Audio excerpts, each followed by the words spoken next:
श्री शिवाय नमस्तुभ्यं। राधे राधे। आइए सुनते हैं, जब शिव ने शुक्राचार्य को निगल लिया था। शिव और शुक्रदेव की यह कहानी। दानव गुरु शुक्राचार्य के संबंध में काशीखंड महाभारत जैसे ग्रंथों में कई कथाएं वर्णित है।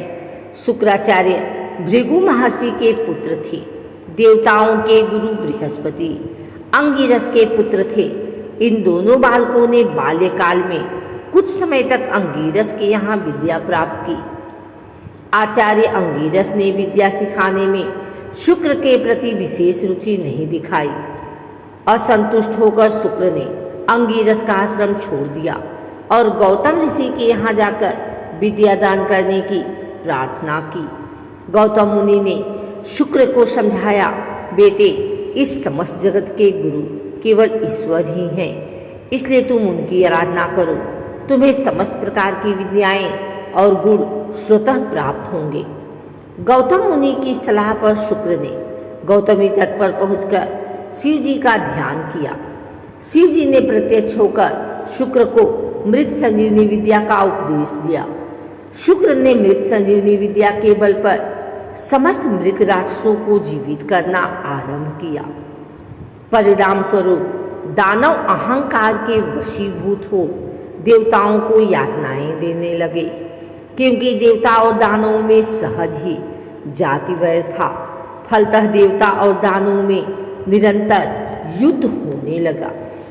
मृत संजीवनी विद्या के कारण दानवों की संख्या बढ़ती ही गई। देवता असहाय हो गए। वे युद्ध में दानवों को पराजित नहीं कर पाए। देवता हताश हो गए। कोई उपाय न पाकर वे शिव जी की शरण में गए, क्योंकि शिव जी ने शुक्राचार्य को मृत संजीवनी विद्या प्रदान की थी। इसलिए देवताओं ने शिव जी से शिकायत की, महादेव, आपकी विद्या का दानव लोग दुरुपयोग कर रहे हैं।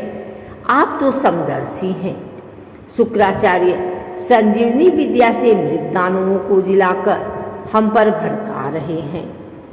यही हालत रही तो हम कहीं के नहीं रह जाएंगे। कृपया आप हमारा उद्धार कीजिए। शुक्राचार्य द्वारा मृत संजीवनी विद्या का इस प्रकार अनुचित कार्य में उपयोग करना शिव जी को अच्छा न लगा। शिव जी क्रोध में आ गए और शुक्राचार्य को पकड़कर निगल डाला। इसके बाद शुक्राचार्य शिव जी की देह से शुक्ल कांति के रूप में बाहर आए और अपने निज रूप को प्राप्त किया। शुक्राचार्य के संबंध में एक और कथा इस प्रकार है। शुक्राचार्य ने किसी प्रकार छल कपट से एक बार कुबेर की सारी संपत्ति का अपहरण किया। कुबेर को जब इस बात का पता चला, तब उन्होंने शिव जी से शुक्राचार्य की करने की शिकायत की। शुक्राचार्य को जब विदित हुआ कि उनके विरुद्ध शिव जी तक शिकायत पहुंच गई, वे डर गए और शिव जी के क्रोध से बचने के लिए झाड़ियों में जा छिपे। आखिर वे इस तरह शिव जी की आंख बचाकर कितने दिन छिप सकते थे। एक बार शिव जी के सामने पड़ गए। शिव स्वभाव से ही रौद्र हैं। शुक्राचार्य को देखते ही शिव जी ने उनको पकड़कर निगल डाला। शिव जी की देह में शुक्राचार्य का दम घुटने लगा। शिव जी का क्रोध शांत नहीं हुआ। उन्होंने रोष में आकर अपने शरीर के सभी द्वार बंद किए। अंत में शुक्राचार्य मूत्र द्वार से बाहर निकल आए। इस कारण शुक्राचार्य पार्वती परमेश्वर के पुत्र समान हो गए। शुक्राचार्य को बाहर निकले दे शिव जी का क्रोध पुनः भड़क उठा। वे शुक्राचार्य की कुछ हानि करे। इस बीच पार्वती ने परमेश्वर से निवेदन किया, यह तो हमारे पुत्र समान हो गया है, इसलिए इस पर आप क्रोध मत कीजिए। यह तो दया का पात्र है। पार्वती की आराधना पर शिव जी ने शुक्राचार्य को अधिक तेजस्वी बनाया। अब शुक्राचार्य भय से निरापद हो गए थे। उन्होंने प्रियव्रत की पुत्री ऊर्ध्वती के साथ विवाह किया। उनके 4 पुत्र हुए, चंड, अमर, त्वाष्ट्र और धरात्र। एक कथा शुक्राचार्य के संबंध में इस प्रकार है। एक बार वामन ने राजा बलि के पास जाकर 3 कदम रखने की पृथ्वी मांगी। यह समाचार शुक्राचार्य को मिला।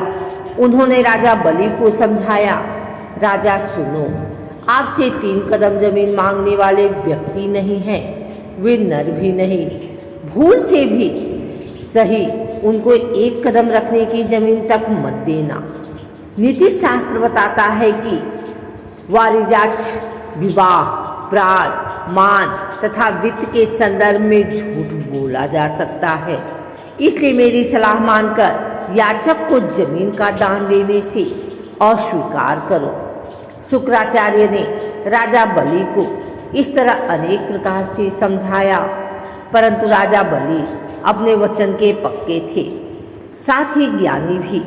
इसलिए उन्होंने दृढ़ स्वर में उत्तर दिया, यदि याचक नर न होकर नारायण ही हो तो और अधिक उत्तम। यदि उनके हाथों में मेरा कुछ अहित भी होता है तो वह मेरा भाग्य ही माना जाएगा। इसलिए ऐसे शुभ अवसर से मैं वंचित होना नहीं चाहता। मैं अपने वचन का पालन हर हालत में करना चाहूँगा। यह कहकर राजा बलि ने प्रसन्नतापूर्वक वामन को 3 कदम रखने की भूमि दान कर दी। इससे दानवार शुक्र चिंता में पड़ गए। उन्होंने संकल्प किया कि किसी प्रकार से राजा बलि का उपकार करना चाहिए। यह विचार करके वे मक्खी का रूप धरकर कमंडल की टोटी से जलधारा के गिरने से अटक गए।